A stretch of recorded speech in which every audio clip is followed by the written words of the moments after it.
Welcome back to the channel, everybody. Today I'm going to do a really simple, fast install of something. It's going to be just tow hooks. So nothing really special with these. I am going to just put this as a disclaimer. These tow hooks that I'm going to install, the way you install it can work for pretty much any tow hook as long as it fits ours, but these specific that I'm going to leave a link to are purely aesthetics. Okay, do not tow your car with these. Don't pull your car with these. They're gonna break.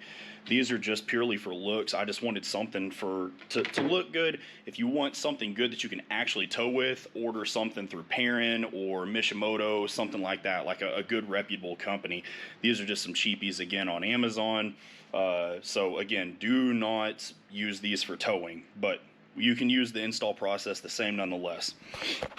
So what we got here, this is from a company, I think it's called Cars Can't Fly or something like that, some cheap crap I found, but they looked good, so I was cool with it. I thought, well, I'll give it a shot. I think that they're like $20 a piece, and I thought, well, let's just see what happens. If I like the looks, I can upgrade later on to something else. So inside the box, it's two-piece, comes with the actual mounting tube here that goes inside, and then the hook itself, and it comes with an Allen key. The Allen key is actually to unlock this, so that way you can swivel this and then you can tighten it back down, and then whenever you tighten it down it locks it into place if that's what you want to do. Okay, so without further ado, let's get here on the bumper, and I'll show you how we get this installed. Alright, so on the front bumper, it's going to essentially be the same for the rear, but I will cover both real fast if you want. You're going to need a plastic spudger.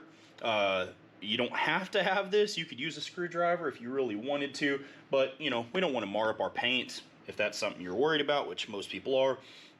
So use a plastic spudger. You're also going to want, it's not necessary, you could do this with vice grips or channel locks or whatever, but a 3/4 inch wrench and an 11/16 wrench, and then that's for the tube and the nut that goes with it. Okay, so your plastic spudger, you're going to want, on this front face, you can see it's very nice crisp lines. On the bottom, right here where it meets this cladding, there's a little tiny notch right in there, and that's what we're wanting to get into. So we're going to fit our plastic spudger into that notch.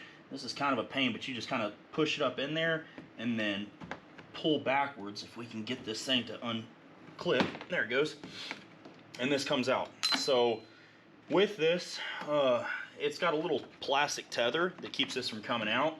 We can just kind of reach in, and there's a little tiny notch, and it pulls out. You can see that little small tether there that just keeps it from falling out. But most people, you got two options. I'm going to cover both because I'm going to actually use the second option. First option is take this off and just leave it open, and it's going to be open just like this. Probably, I'm going to say most people, this is what you're going to wind up doing, is just leaving this open, but I'm going to do something a little bit extra with it. But at any rate, so we're going to take the fat end of this, the larger end of the threads, the barrel here, and you're just going to reach in and just thread this sucker in.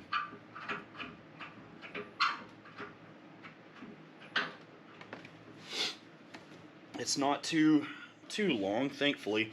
So we're going to use our 11/16 wrench.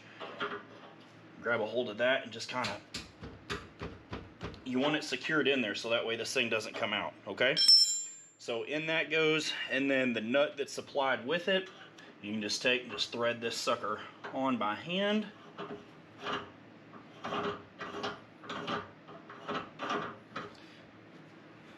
Right, so if it's off, right, say yours landed and it stopped there, or it rotated too far, right, like this one, that's where that nut comes in handy. So you would bring this out, and then you would adjust the nut out just slightly, and then tighten it back down. And when you tighten it back down, now you see it's flat because we've pulled the nut out just slightly. All right, so that nut's to kind of space it out just a little bit and then lock this down in position. If you use the Allen wrench that they supplied and you loosen this slightly, you can move this a little bit. I personally, I'm going to actually leave this somewhat loose. You can see I can tap it and it doesn't really move. I have to actually push it, and that's what I'm going to leave mine at, so I can have it down. But the reason I'm going to leave mine loose is because I do actually plan on, when I put my kayaks up top, I want an anchor point for my nylon rope that I'm going to run across here, and so I'll be able to pull this up. Granted, I'm not towing with it, but it will give it an anchor point. So that way, whenever I come up with my nylon rope, come down, I can tie onto that and back up if I want, okay? But mainly this is just going to be just for daily looks. And like I said, most people, you can just leave it just like this right here and you're going to be perfectly fine. Me, I'm going to take it one step further because I like things to be as clean as I possibly can. So I'm going to take this back off.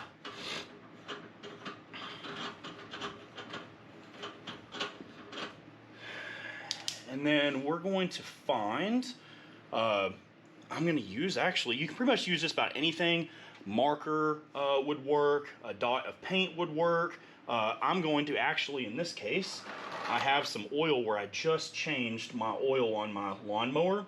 So I'm going to get just a small dab of it on the end of my finger, and I'm going to put it right here on the end of these threads, okay? Just the slightest little bit so we can mark. And then what I'm going to do is I'm going to put this back like I'm putting it back in, okay? So right there, I'm going to line it up the best I can, as if it would be snapping back in, and then we're going to press, and then we're going to take it straight out. And then you can see it's going to leave just a little mark right there, and that's going to tell me that that's where this is at, this piece, the plastic piece. It's going to tell me that that's where that's at. It's probably going to work better with like a paint or something of that nature, right? But we can press on it kind of all around, even in a circle, and then it'll leave us a mark. And then we can take this mark and drill it. I'll show you. I'm going to use a tiny a tiny bit to drill right into the center of the alignment hole here where I had this thing set up at, and then I have a step bit, and then I'm going to use that step bit, and I'm barely going to make this just big enough to clear this, and then that way whenever I snap this back in, it's just big enough that this thing can thread in, okay? And then it'll look clean. So I'm going to get that done here real quick, and then I'll cut back and show you what that looks like. Okay, so I kind of wanted to show this just in case somebody was confused. You can see right here where I've pressed on it, and it's kind of marked one of the bottom edges. So we'll just take our best guess as to where the dead center is, because I didn't do it with paint. Like, again, if you did it with paint, it would transfer over. So I'm going to do my best guess, and it will be close enough. So we're going to take the small drill bit, and then we're going to come from the back side, guys, on the small pilot hole. We're going to come from the back side. So we're going to use this circle. We're going to kind of guess that's probably about the center there. So very lightly. And I put this down on a towel, like a little microfiber cloth, just so we don't mar the paint. And as you see, I punched just the smallest hole there, and it went through this front side. So the reason you want to come, obviously, from the back side is so you can see where we're going. But whenever we want to make the hole bigger with our stepped bit, you actually want to do it the other way. You want to come from the front side. So we've got our step bit here, and then we're going to come from the front side in. It's going to be best I think I got some tape. Give me just a second. So if you got tape, which we've got some from our previous episode where we covered the painting the brake calipers, just lay a strip or two across the front where you're fixing to be drilling, and that will keep you from, again, marring your extra paint, and it will also keep it from blowing out the hole. It's a little tip. Then we're going to kind of just drill slowly, make sure we've hit our pilot, and just slowly go through this, guys. Okay, so we went one size larger here. This will work. And you see the tape, how I did the tape? Look at the lines on this.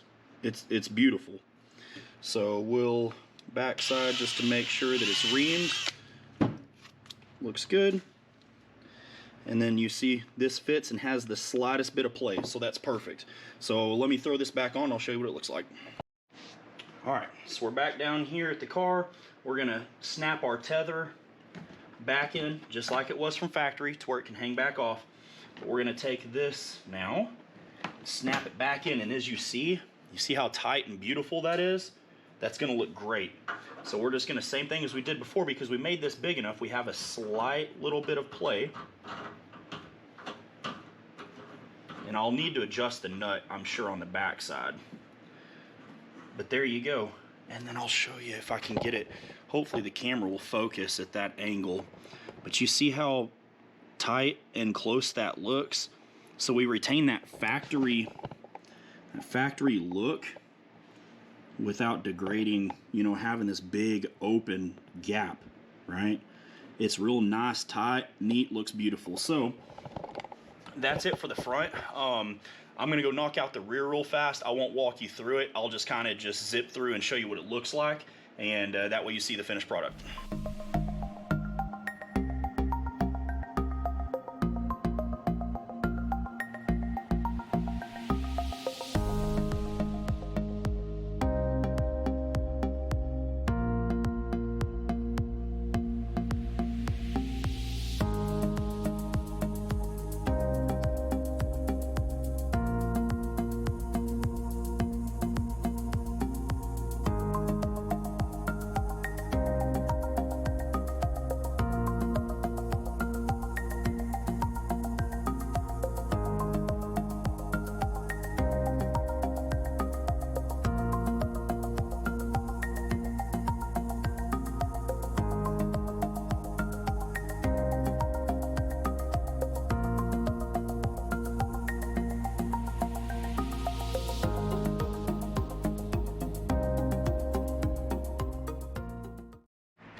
There you have it, guys.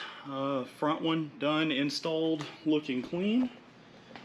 Excuse the mess in the garage. Just got done working on my lawnmower. And then there's the back, all done and clean. Keeping the good, clean factory look the best we can, and adding a little bit more aesthetics to it. So hopefully this helps you guys. If it does, make sure you subscribe to the channel. Helps me a lot. Drop a like too. Throws me up in the algorithm as well. Helps kind of spread this out for other people. Make sure you comment down below if you like it, didn't like it, what you want to see different, if you want to see different mods, things like that I can help cover for you guys. I'll try my best to do it. And I guess that's going to be it for me. Until the next video. Peace.